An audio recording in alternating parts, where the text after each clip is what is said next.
복된 예배자리에 오신 여러분들 축복합니다. 특별히 또 코로나19가 여러 모습으로 확장되어지는 것 때문에 확진자가 많아지니까 당장 예배에 영향을 받는 것 같습니다.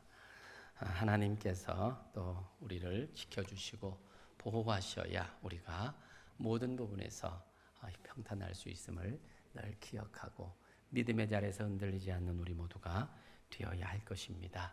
하나님이 세상에서 가장 사랑하는 남산은혜 성도 여러분, 하나님의 사랑을 받고 사는 저와 여러분들은 이미 기적의 주인공들인 줄로 믿습니다. 믿음과 기도로 넘지 못할 산은 없습니다. 오늘도 믿음으로 드리는 예배 가운데 임하시는 하나님, 우리의 기도를 신실하게 들어주시는 좋으신 아버지, 함께함의 은혜 역사가 저와 여러분의 모든 삶 가운데 늘 충만해서 하늘의 신령한 복과 땅의 기름진 복으로 넘치기를 주의 이름으로 축원합니다. 마태복음 13장 말씀을 함께 나누고 있는데요, 우리가 아는 것처럼 마태복음 13장은 일명 천국 비유의 말씀이 있는 그런 내용들이지요. 앞서 이미 두 번에 걸쳐 또 이 비유에 대한 말씀을 나누었었고요.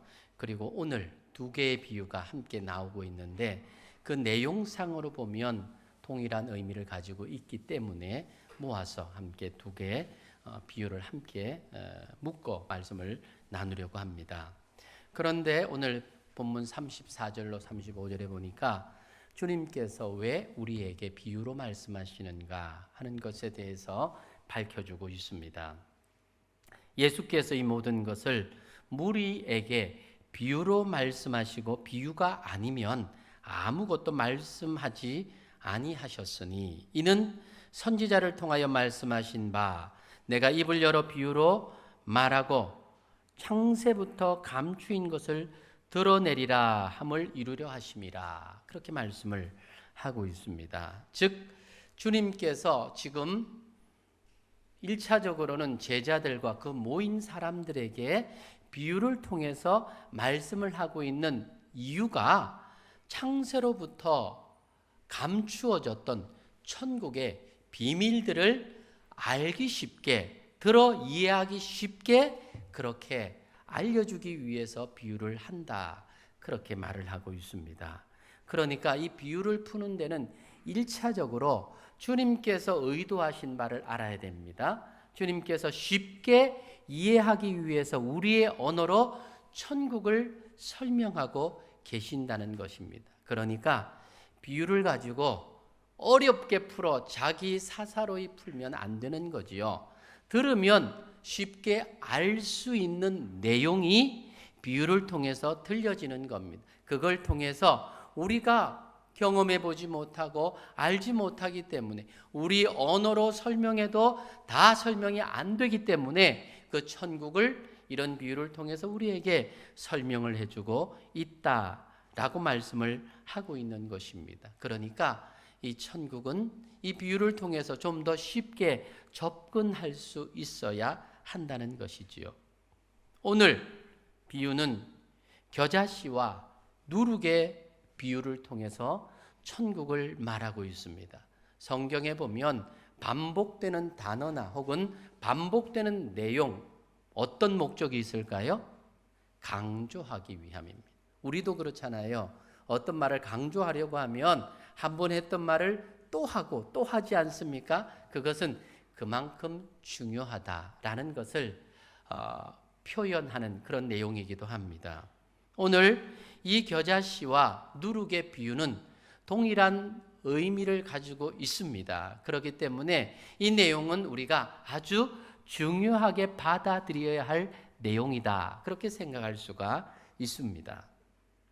오늘 비유의 말씀을 우리가 쉽게 이해하기 위해서는 예수님과 그 제자들의 형편을 좀 살펴볼 필요가 있습니다. 지금 예수님께서 비유로 하시는 이 말씀을 듣는 이들은 무슨 의미인지를 쉽게 알아들 수 있을 겁니다. 그것은 쉬운 언어로 했기 때문에, 그들이 알아들을 수 있는 언어로 했기 때문에, 상황이었기 때문에, 그렇다면 그들의 상황과 형편을 좀 알게 되면 오늘 본문이 좀 더 쉽게 우리에게도 다가올 수 있고 또 이 말씀을 우리가 적용할 수 있게 될 것입니다.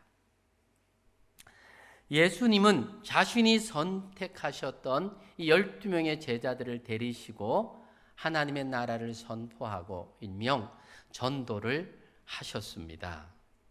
주님의 부르심을 받아 제자된 사람들 면면을 보면 엘리트나 혹은 영향력을 발휘하는 그런 사람들이 아니었습니다. 대부분이 어부 출신들이었는데 당시의 어부라고 하면 정말 지극히 평범한 사람들이지요.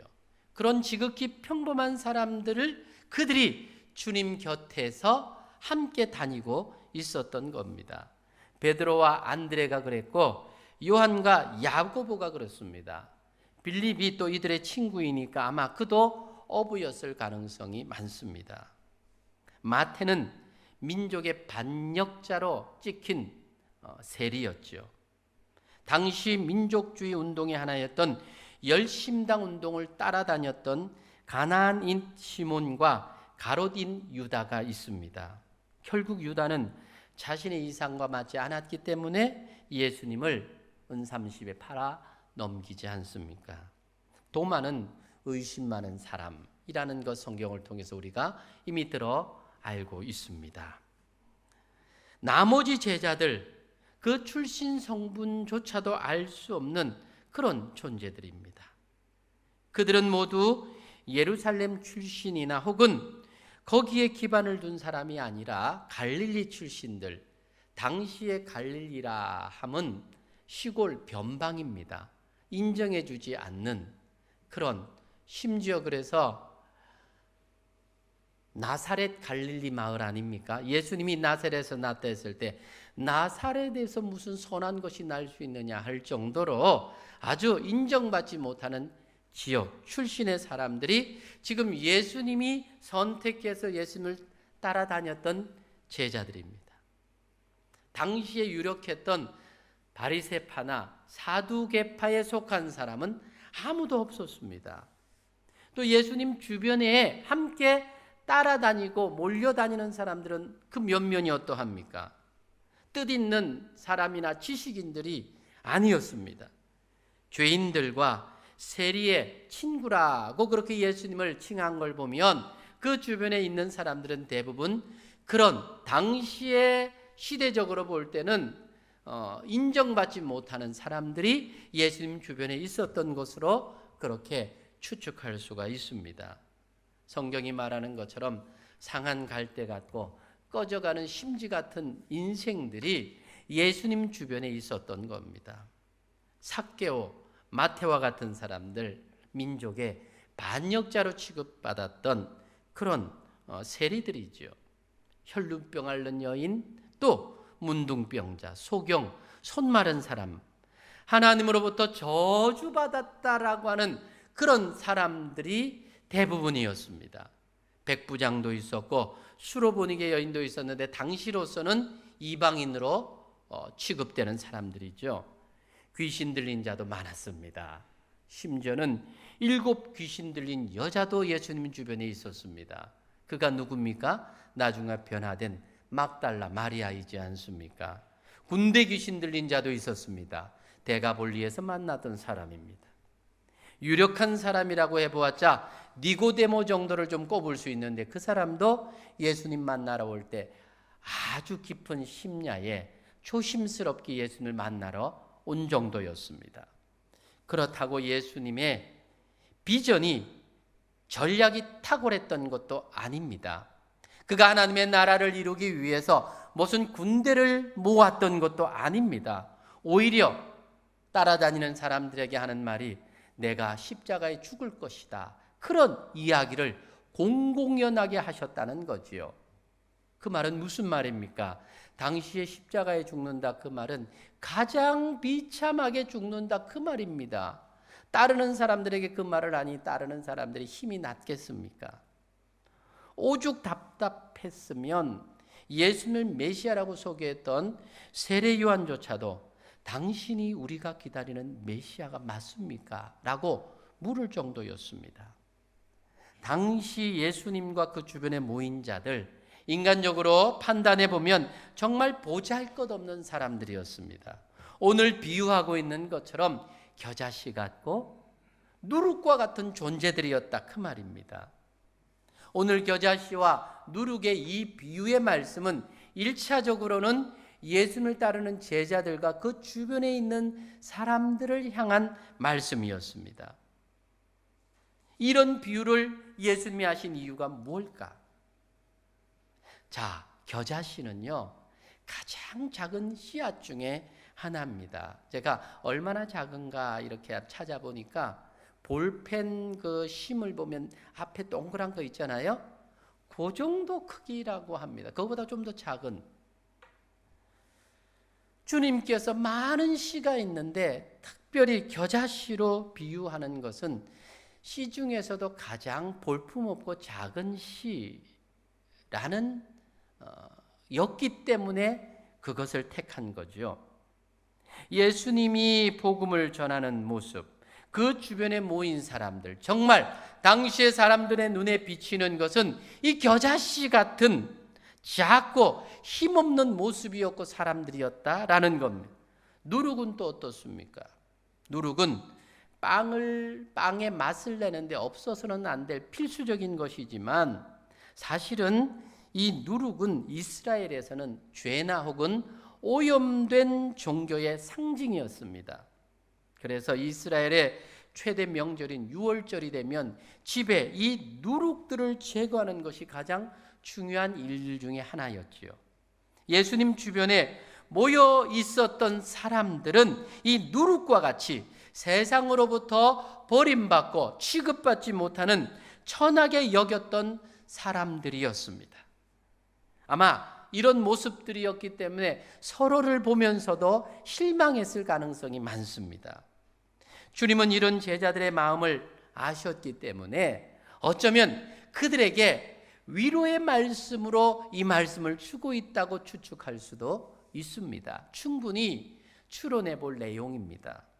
뿐만 아니라 이 겨자씨와 누룩은 실제 하나님의 나라의 역사를 비유로 말씀하고 있는 것입니다. 천국은 겨자씨 한 알과 같다. 이 말은 마치 겨자씨 한 알이 자라서 큰 나무를 이루는 것과 같은 모습으로 진행된다 라는 의미를 담고 있는 거죠. 겨자씨가 그렇습니다. 눈에 보이지 않을 정도로 작지만 그것이 자라면 더 이상 풀이 아니라 나무로 취급될 정도로 팔레스타인 지역에서는 이 겨자씨가 자라서 거의 한 3m 정도 되는 그런 크기로 자란다고 합니다. 그러니까 공중에 새들이 날아와 깃들 정도였다는 거죠. 누룩도 그렇습니다. 가루 속에 뿌려지는 누룩은 정말 아주 작은 소량입니다. 그러나 그것이 가루 서말을 부풀게 한다는 것입니다. 가루 서말은 약 한 100명 정도가 먹고 남을 정도의 빵을 만들 분량입니다. 조그마한 누룩이, 눈에 보이지 않을 정도의 그 작은 양의 누룩이 엄청난 양의 밀가루의 성분을 바꾸어 버린다는 겁니다. 초대교회의 역사는 주님의 말씀처럼 이루어진 역사였습니다.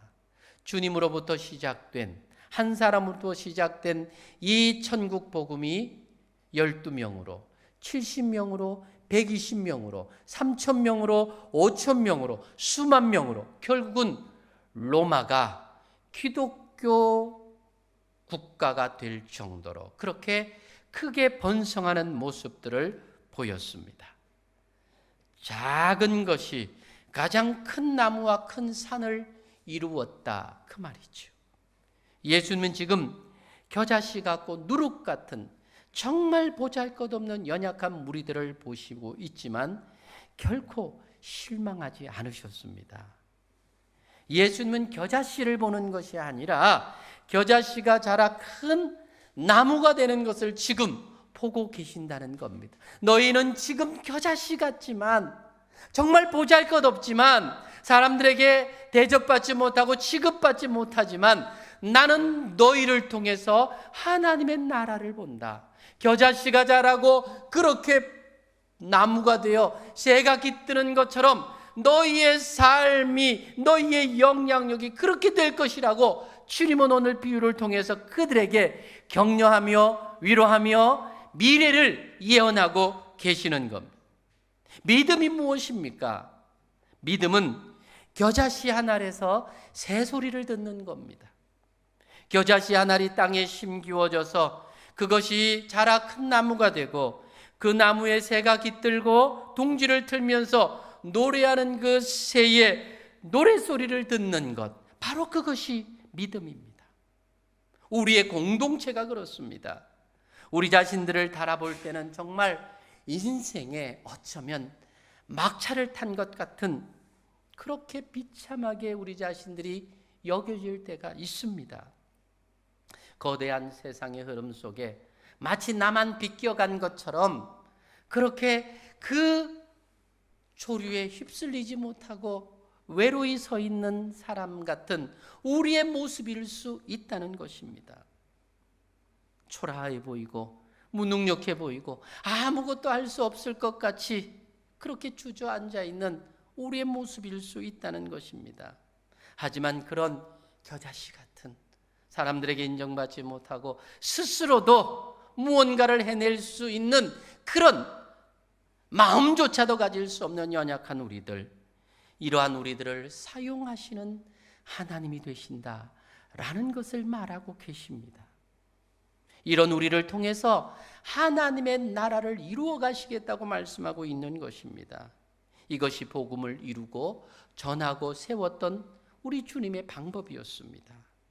겨자씨 같고 누룩 같은 우리를 사용하신 것처럼 하나님은 우리 눈에도 보잘것없는 사람들을 통해서 놀라운 일들을 계획하시고 그 일을 이루어 가십니다. 우리의 자녀들 가운데 혹은 내 주변에 소외된 이웃들 중에 하나님의 큰 뜻을 이룰 사람들이 있다는 것입니다. 지금은 작고 초라해 보입니다. 그러나 그들을 통해서 우리 나라가, 이 사회가 어떻게 변할지, 하나님은 그들을 통해서 어떤 일을 할지 우리는 알 수 없는 것이지요. 그러므로 우리는 당장 눈에 보이는 수나 크기에 현혹되어서는 안 됩니다. 양으로 따지면 가루 서말과 이 한 줌의 누룩은 비교가 되지 않습니다. 그러나 힘은 누룩에 있습니다. 누룩은 온 가루를 변화시킵니다. 겨자씨는 작지만 그 안에 생명이 있습니다. 다이아몬드는 1000년이 흘러도 그대로지만 이 겨자씨는 생명이 있으니 나무를 이루고 또 산을 이루고 온 땅을 덮을 수 있는 것입니다. 바닷물이 짜지요. 정말 짭니다. 그런데 이 바닷물에 용해되어 있는 소금은 3%밖에 되지 않습니다. 3%의 소금이 바닷물의 부패를 막습니다. 이처럼 세상에는 참 많은 사람들이 있지만 제대로 하나님의 말씀을 담고 있는 이 3%가 더 소중한 겁니다. 그들이 세상을 바꾸고 비록 미천해 보이고 작아 보이지만 하나님의 나라는 그들을 통해서 세워지고 이루어지고 확장되어지는 것입니다. 오늘 이 겨자씨와 누룩의 이야기가 바로 그 이야기입니다. 이것이 천국의 비밀입니다. 천국 확장의 방법과 비밀은 우리가 생각하는 것과 상식적인 것과는 참 많이 다르다는 것을 알게 됩니다. 우리는 유능한 몇몇을 통해서 역사가 좌지우지되는 것 참 많이 보았습니다. 경험했습니다. 몇몇의 지도자들이 그 시대를 대변했고요. 그들이 많은 영향을 미친 것이 사실입니다. 그러기에 하나님의 나라도 그런 특출한 사람들을 통해서 확장되어져야 한다고 생각하기도 합니다. 그런데 오늘 겨자씨와 누룩의 비유는 그러한 우리의 생각을 참 보기 좋게 외면하고 있습니다. 그렇지 않다고 말씀하고 있는 겁니다. 약한 것을 들어 사용하시는 하나님이라고 말씀하고 있는 겁니다. 겨자씨와 누룩이 참 작습니다. 하지만 그렇게 큰 영향력을 발휘할 수 있는 힘은 무엇일까? 이 놀라운 능력을 발휘하는 것은 그 안에 있는 생명, 즉 주님께서 우리에게 주시는 말씀이라는 것을 다시 한번 우리가 강조하여 보아야 합니다. 말씀은 처음 떨어질 때는 그 위력이 느껴지지 않아요. 그런데 그것이 어느새 내 안에 뿌리를 내리고 자라는 겁니다. 예수님이 제자들을 부르실 때에 그 안에 나를 따라오너라, 내가 너희를 사람 낚는 어부가 되게 하리라 말씀하셨습니다. 제자들은 3년 내내 이 말씀을 마음에 품고 살았지요. 처음에는 아무것도 아니라고 생각했는데 그 말씀이 그들에게 힘이 되었고 변화시켰습니다. 그들 가운데 한 사람 한 사람이 위대한 지도자들이 된 것입니다. 그들 가운데 위대한 문필가가 나와서 세상을 바꾸었습니다. 어린아이처럼 네가 크냐 내가 크냐 다투던 그들, 이제는 예수를 위한 충성된 증인이 되어서 순교자로 하나님의 나라에 쓰임받았습니다. 역사의 기록을 보면 12 제자들 하나같이 지도자와 순교의 길을 걸었습니다. 예수님을 3번 부인했던 베드로, 로마 교회 수장이 되어 가톨릭의 일대 교황이 피터스, 베드로입니다. 베드로는 네로 황제 때 로마에서 거꾸로 십자가 못 박혀 순교했습니다. 안드레는 헬라의 아가야 지역에서 전도를 했고 마지막은 X형 십자가에서 달려 죽습니다. 그래서 X형 십자가를 안드레 십자가라 그렇게 말하기도 하지요. 세리마테는 마태복음을 기록했던 그 이디오파에서 복음을 전하다가 참수형 목베임을 당해 순교했습니다. 요한은 예수님의 어머니를 모시다가 나중에 에베소 지역에 전도를 합니다. 요한복음을 기록했습니다. 전설에 의하면 기름 가마에 던져졌는데 살아났다고 합니다. 반모섬에서 유배되어 그곳에서 요한계시록을 기록하지요. 베드로의 제자였던 마가복음을 썼던 그는 이집트에서 콥틱교를 또 그렇게 일으킵니다. 지금 회교권의 핍박 가운데서도 2000년을 이어오면서 700에서 1000만 정도의 성도가 있다고 합니다. 의심 많던 도마는 인도까지 가서 복음을 전했고 그곳에서 기도하던 중에 창에 찔려 순교를 당합니다. 모두 하나같이 겨자씨 같은 존재들이었지만 위대한 신앙의 거목들이 되었습니다. 주님을 위해 목숨을 바칠 정도의 신앙의 사람들이 되었다는 말입니다. 그렇다면 이 힘은 어디에서 나온 겁니까? 말씀에서 나왔습니다. 이미 하나님께서는 우리 안에도 선한 일을 시작했습니다. 내 안에 말씀의 씨앗이 뿌려졌습니다. 하나님은 우리를 많은 사람을 구원하고 그들을 축복의 길로 인도하는 복의 근원으로 부르셨습니다. 하나님은 우리를 사람을 낚는 어부로 부르셨습니다. 하나님은 샘 곁에 심겨진 나무가 담을 넘어 지경을 넓히는 것처럼 이런 요셉의 축복을 이미 우리에게 주셨습니다. 우리의 소유가 땅끝까지 이르는 사람들로, 예수의 증인들로 우리를 부르셨습니다. 우리에게 100배, 60배, 30배의 결실을 맺을 수 있는 좋은 땅으로 이미 우리를 그렇게 불러주셨습니다.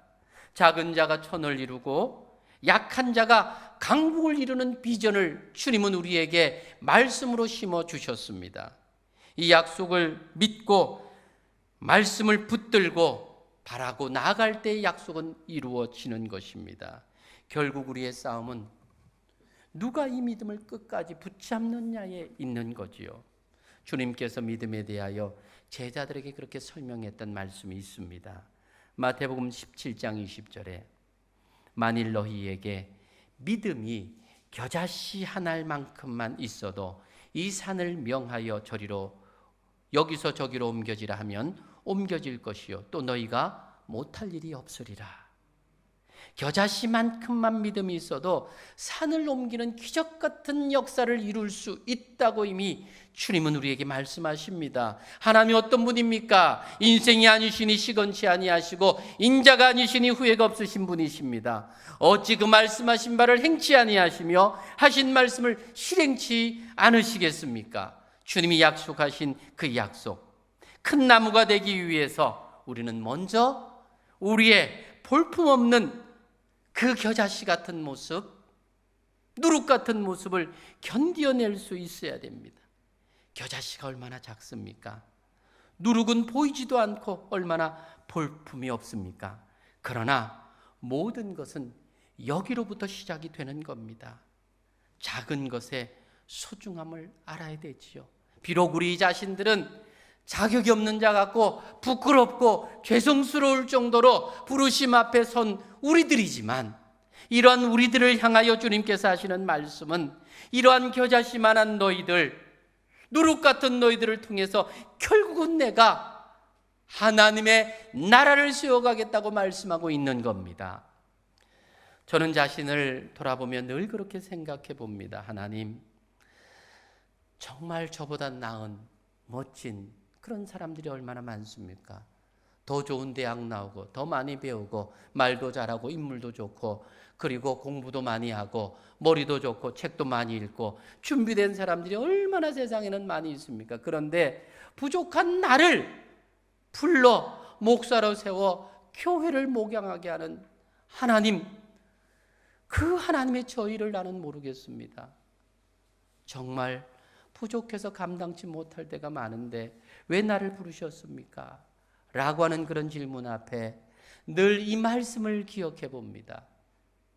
겨자씨만한 너를 통하여, 누룩 같은 너를 통하여 내가 계획하고 있는 놀라운 일들이 있다라는 거지요.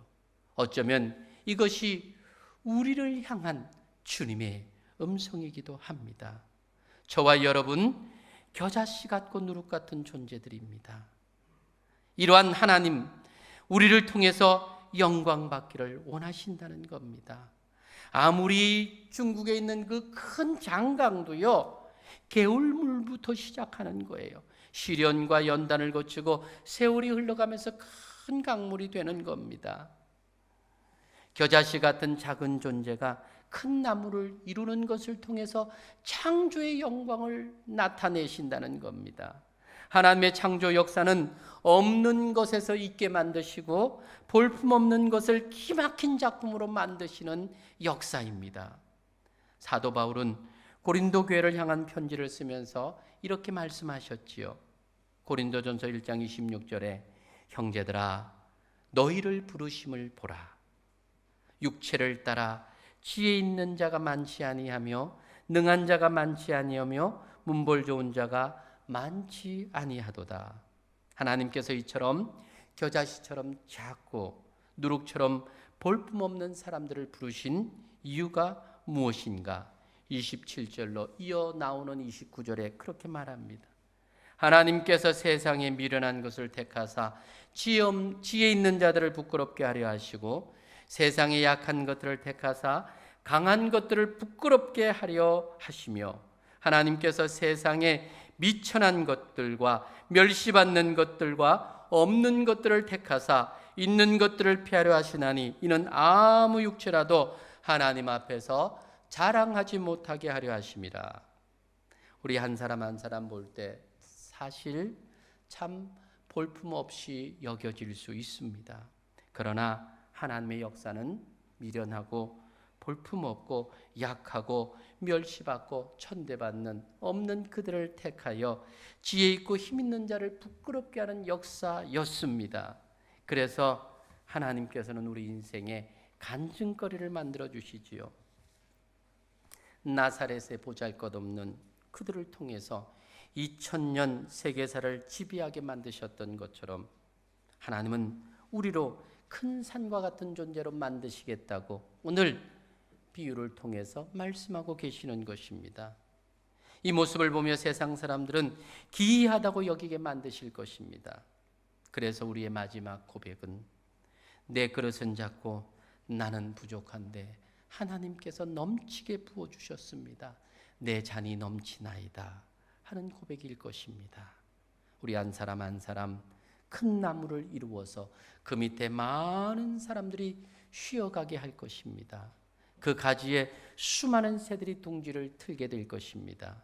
우리 모두 끝까지 믿음을 잃지 아니함으로 우리의 작은 믿음이지만 이 믿음을 통하여 크고 위대한 하나님의 뜻을 이루어 위대한 인생을 사는 저와 여러분 되시기를 주님의 이름으로 축원합니다.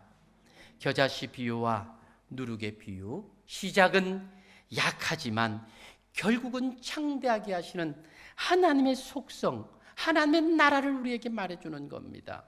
이건 지금 예수님 곁에 있었던 제자들과 그 무리들뿐만이 아니라 지금 주님을 따르고 있는 우리 모두를 향한 주님의 예언이자 약속이자 선언입니다.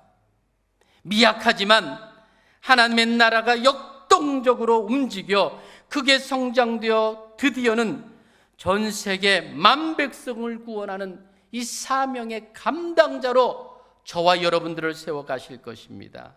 이것이 하나님 나라의 청사진입니다. 예수 그리스도의 초림과 더불어 하나님의 나라가 이미 이 땅에 실현되었지만 아직 완성되지는 않았습니다. 하나님께서 12 제자를 대상으로 시작하신 이 복음운동, 지속적으로 확장되어 오늘날 전 세계 인구의 3분의 1이 크리스찬이라고 하지 않습니까? 이미 하나님의 나라를 말하고 있는 이 겨자씨 비유와 또한 누룩 비유가 현실적으로 증거가 되고 있습니다. 하나 더 사족처럼 붙인다면 확장된 하나님의 나라는 새들이 깃들어 쉬는 것처럼 많은 이들에게 선하고 좋은 영향력들을 제공합니다. 누룩의 비유도 그렇습니다. 섬 아래 가루에 들어가는 누룩이 없으면 그 가루로는 몇 명 먹을 분량밖에는 안 되지만 가루를 전부 부풀기 위해서 그 결과는 어떻습니까? 100명이 먹고도 남음이 있는 그런 풍성함으로 공급이 되는 겁니다. 그래서 굶주린 자에게 배부름으로 더해지는 그런 축복의 일들이 일어나게 되는 것입니다. 마치 겨자씨가 나무가 되어 새가 깃들듯 누룩으로 부풀어진 가루가 많은 이들의 허기를 주어주고 양식이 되어지는 것처럼 이 아름다운 하나님의 나라를 건설하기 위해서 부름을 받은 저와 여러분들입니다. 사랑하는 여러분, 우리가 지금 우리의 삶이 마치 겨자씨같이 여겨집니까?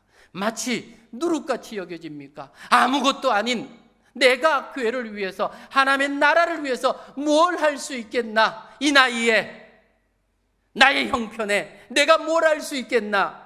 라고 생각하고 있는 우리를 향하여 주님 말씀하십니다. 겨자씨 같은 너를 내가 들어 불렀다. 누룩 같은 너를 내가 불러 나의 자녀로, 나의 백성으로, 나의 일꾼으로 삼았다. 내가 너를 들어 쓰기를 원한다. 주님 그렇게 말씀하고 있습니다. 오늘 이 말씀을 통해서 우리에게 주고 있는 말씀입니다. 겨자씨 같냐? 누룩 같냐? 아무것도 할 수 없어 주저앉아 있냐?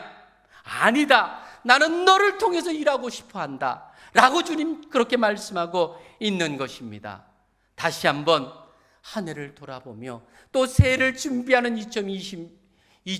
2022년도에는 정말 보잘것없는 나지만 하나님 손에 붙들림 받으어서 이런 아름다운 역사, 하나님의 나라를 세워가는 그런 주역이 될 수 있도록 기도하며 준비합시다.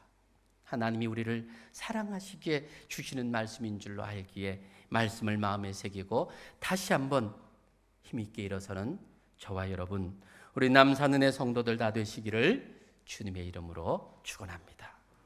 이 시간 같이 한번 기도하기를 원합니다. 사랑하는 여러분, 저 역시도 그랬지만 또 여전히 그렇지만 겨자씨 같고 또 누룩 같습니다. 내가 뭘 할 수 있을까? 아무것도 아닌, 정말 나보다 잘난 사람들이 얼마나 많고 나보다 대단한 사람들이 얼마나 많고, 그런데 내가 뭘 할 수 있을까? 그렇게 생각되어질 때가 적지 않습니다. 주님, 이러한 우리들을 향하여 이런 귀한 말씀을 주십니다. 창세로부터 감추어졌던 비밀을 우리에게 알려주십니다. 나는 겨자씨를 이렇게 사용하기를 원한다. 나는 누룩을 이렇게 사용하기를 원한다.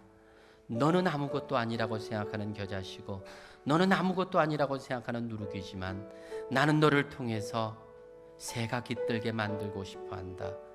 너를 통해서 서말 가루를 부풀게 만들어 많은 이들에게 먹이고 싶어한다. 주님, 그렇게 오늘 우리에게 말씀하고 계시는 겁니다. 들을 귀가 있는 자는 들을 것입니다.